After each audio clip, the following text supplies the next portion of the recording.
2 octobre 1985. Jour après jour, il y a quelque chose qui grandit dans le corps avec une puissance irrésistible, comme une pousse qui sort de la terre, mais ce sont des millions de pousses qui sortent irrésistiblement d'un million de cellules. En lettres capitales, la réalité, c'est toi. Les vagues de plomb bleu foncé qui semblent insupportables, c'est ça la réalité, en lettres capitales. Et le corps, ces millions de cellules, se jettent là-dedans.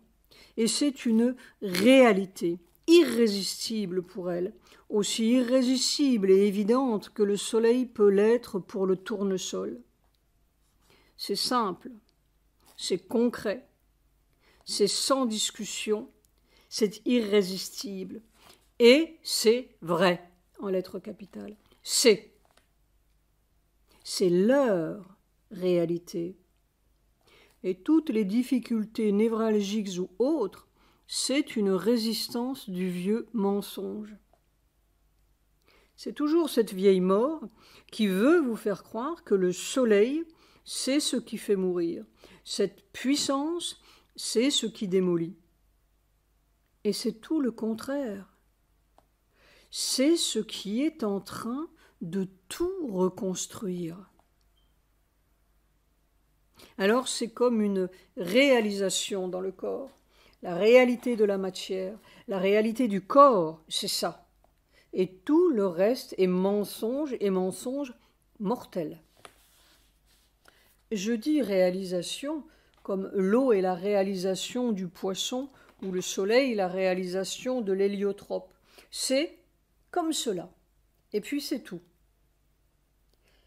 On pourrait dire le corps réalise une nouvelle matière ou une nouvelle forme de la matière. Mais le corps devient d'une sensibilité épouvantable. Dès qu'on lui parle de quelque chose ou quelqu'un, il est immédiatement en contact matériel avec cette chose ou ce quelqu'un. Ce matin, j'ai reçu une lettre de Luc où il suggère l'hôpital de Houston avec ses machines merveilleuses qui pourraient tester les yeux de Sujata. J'ai failli éclater en sanglots. J'étais dans un monde monstrueux, en lettres capitales. J'étais dans. Leur monde est monstrueux et ils ne s'en rendent même pas compte. Au contraire, c'est la merveille pour eux. C'est pire que l'Atlantide. Ce sont des sous-diables, comme ce sont des sous-hommes.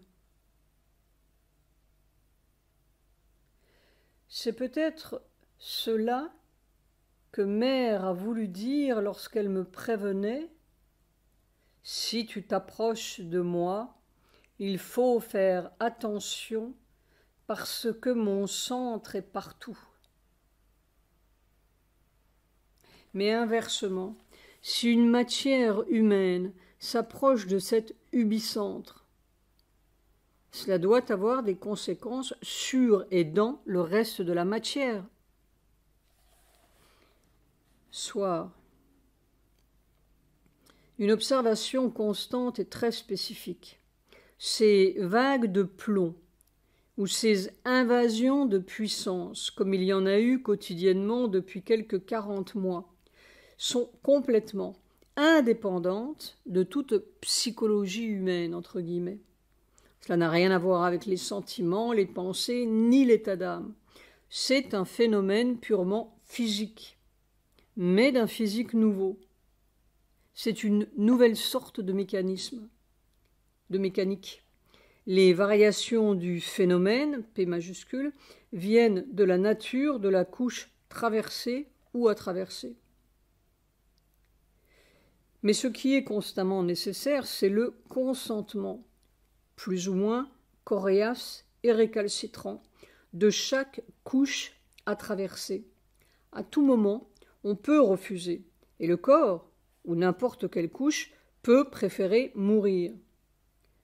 C'est-à-dire que le choix est constamment à faire entre la mort et la vie nouvelle. Il faut que plus un atome ne consente à la mort. Pour dire les choses autrement, si l'on accepte un grain de cancer, on est tout bouffé. Le cancer, c'est toute la vieille vie, ou la mort, c'est toute la vieille vie. Ce n'est pas facile de convaincre un poisson que l'eau est un élément mortel. Il vous dira tout le contraire. C'est ce contraire que l'on rencontre constamment. Nuit du 2 au 3 octobre, vision. Très fugitivement, si vu fugitivement que je ne suis même pas sûr de ce que j'ai vu. Il m'a semblé voir un très grand être qui portait sur son épaule droite un bébé ou un tout petit bonhomme qui avait comme une ligne de cheveux bleus. Point d'exclamation entre parenthèses. Je veux dire que de loin, on voyait au sommet du crâne de ce bébé ou de ce petit bonhomme une frange de cheveux bleus. C'était cela qui était le plus distinct ou le plus frappant avec ce grand être. Bleu égale bleu foncé. C'est curieux, toutes ces visions de la nouvelle conscience se situent généralement juste au moment où l'on va se réveiller, quelques fractions de secondes avant, comme si c'était juste au bord du monde matériel que nous connaissons. Et elles sont presque toujours extrêmement fugitives, mais avec un élément frappant ou surprenant qui fait que l'on se souvient. Si c'est le même bébé que j'ai vu le 8 mai sur le quai, ses cheveux ont poussé entre-temps. Des cheveux bleus. Vive la marine. Étant donné la taille minuscule du bébé sur cette épaule gigantesque, je dirais que cet être devait avoir une épaule de 1,50 m. 4 octobre 1985. Les assauts infatigables. Il faut sortir, en capitale, de cette nature humaine en pour et en contre, en noir et blanc. C'est désolant de toutes les façons. On ne voit pas comment on peut sortir de là à moins d'un miracle incompréhensible. C'est même plus difficile qu'une transmutation. Une transmutation, c'est passer d'une matière connue à une autre matière connue. Du plomb à l'or, par exemple, comme le rêvaient les alchimistes. Mais là, c'est passer d'une matière connue à une matière inconnue. Et comment cela se fait-il ? Ce n'est pas la matière inconnue qui m'inquiète. Point d'exclamation entre parenthèses. C'est le passage, la transition. Pour changer un élément en un autre, il faut, paraît-il, forcer la barrière électronique qui entoure le noyau. Cela me dit quelque chose, ce forçage de la barrière.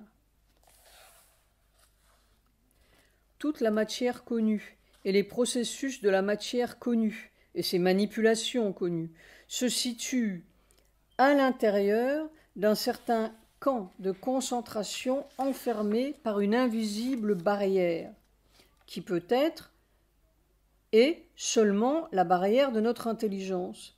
Mais il y a quelque chose de l'autre côté des barbelés, une autre matière, une autre puissance, une autre loi. Nous sommes dans un certain système d'explication de l'univers, et ce système nous enferme, c'est-à-dire qu'il marque les limites humaines. Il y a peut-être un autre système d'explication et donc de manipulation, qui fera sauter toutes nos barrières comme des tunnels de termites scientifiques.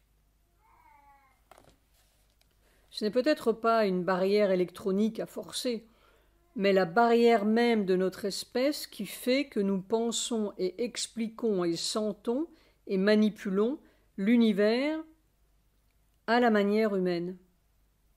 Ce n'est probablement pas l'ultime réalité. Point d'exclamation entre parenthèses. PS. Je ne sais pourquoi je pense à mon île enfermée sous son papier collant transparent et je décollais la couche invisible. Ce qu'il y a de plus invisible, c'est ce qui nous est le plus naturel.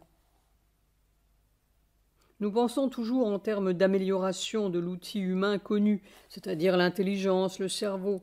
Mais c'est un autre outil qu'il faut trouver.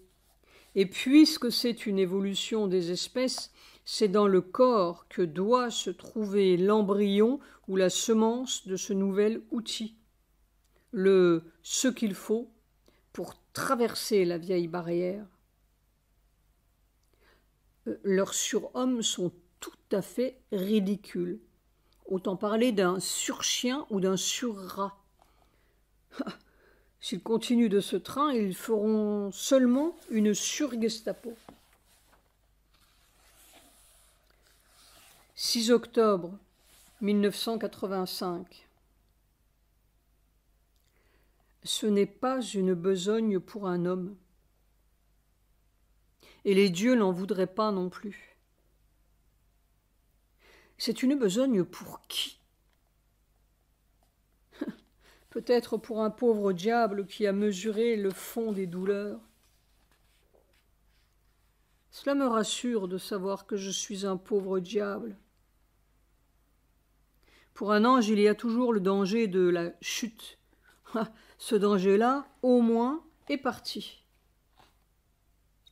Quand cela ne peut pas être pire, qu'est-ce qui reste? La seule, en italique, chose qui me console, c'est que Sri Aurobindo a mesuré tout cela. Il n'y a que le suprême qui peut comprendre. Il n'y a que le suprême qui reste. Tant que l'on se croit à une certaine hauteur, on n'y est pas. 11 octobre 1985. Je continue de me débattre avec ces névralgies et je continue d'être persuadée que c'est un instrument de travail et une sorte de dernière illusion à traverser. J'ai l'impression qu'il y a quelque chose à trouver dans l'ultime niveau physique et naturellement, ce quelque chose ne peut se trouver qu'à l'expérience. J'ai toujours pensé que la douleur était un moyen positif, non une désespérance. C'est peut-être comme une ultime pellicule d'eau qui sépare le corps d'une nouvelle réalité physique ou de la vraie réalité physique. Il y a quelque chose qui veut absolument nous faire croire, nous faire physiquement croire que l'on ne peut pas en sortir. Et c'est justement ce quelque chose qui est l'illusion, le mensonge de la matière. C'est-à-dire aller consulter la radiologie, le scanner et tout le Bataclan médical et scientifique, c'est le seul moyen. Tous leurs moyens sont des moyens de mourir. Tout mon corps sait, en lettres capitales, qu'il y a une autre réalité physique, mais il y a quelque chose qui empêche. C'est ce quelque chose qui empêche que je cherche. Il ne s'agit pas de guérir des névralgies, point d'exclamation entre parenthèses. Il s'agit de sortir du système humain. 13 octobre 1985. On n'a pas d'autre instrument que notre cri de douleur. Chaque espèce, à la fin, a dû avoir son cri de douleur. C'est comme cela que je sens. Je suis comme au dernier jour de l'homme. Je ne sais pas pourquoi, je me souviens de l'une de ces premières années à l'ashram. C'était un soir au terrain de jeu. J'étais debout contre un mur du fond. Il y avait cette foule d'ashramites assis en rond. Je n'ai jamais pu supporter ces ashramites. Il y avait Mère, toute petite et blanche, assise sous cette grande carte de l'Inde. Et j'étais encore dans une de mes rages et envies de fuir cet ashram. Mère a levé son regard là-bas et m'a regardé à travers toute cette foule. J'étais debout contre mon mur. Et le lendemain, elle m'a dit avec son petit sourire moqueur: « Je t'ai vu hier soir. Tu étais vêtu d'une peau de bête, avec un épieu à la main. » Tout un cycle. Plus tard, elle m'a vu, en sannyasine, acculée à la porte d'un temple. Et les siècles ont passé. Je n'ai plus d'épieu, plus de robe, plus de peau de bête. Je suis l'homme, avec un H majuscule, au pied du mur. J'ai dû faire tant de bêtises que le cœur me fend, dirait mon frère Villon. Ce que je regrette le plus, c'est celle que je n'ai pas faite. Pourquoi y a-t-il toujours ce fond de rébellion en moi? La dernière rébellion, c'était contre l'homme, non? C'est contre l'homme, non?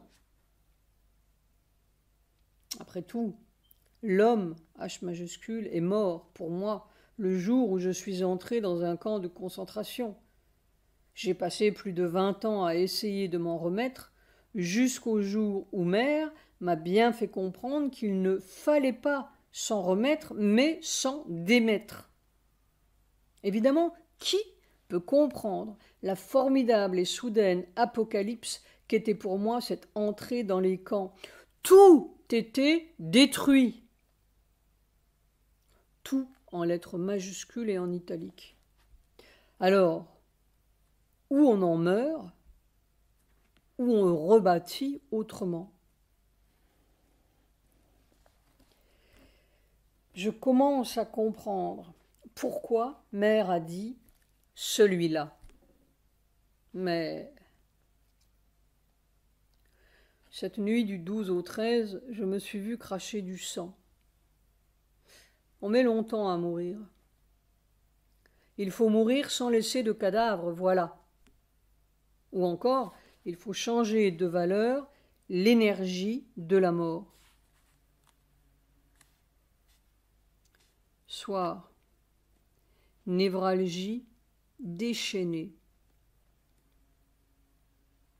Yolande, la dernière personne. Maintenant tout est parti.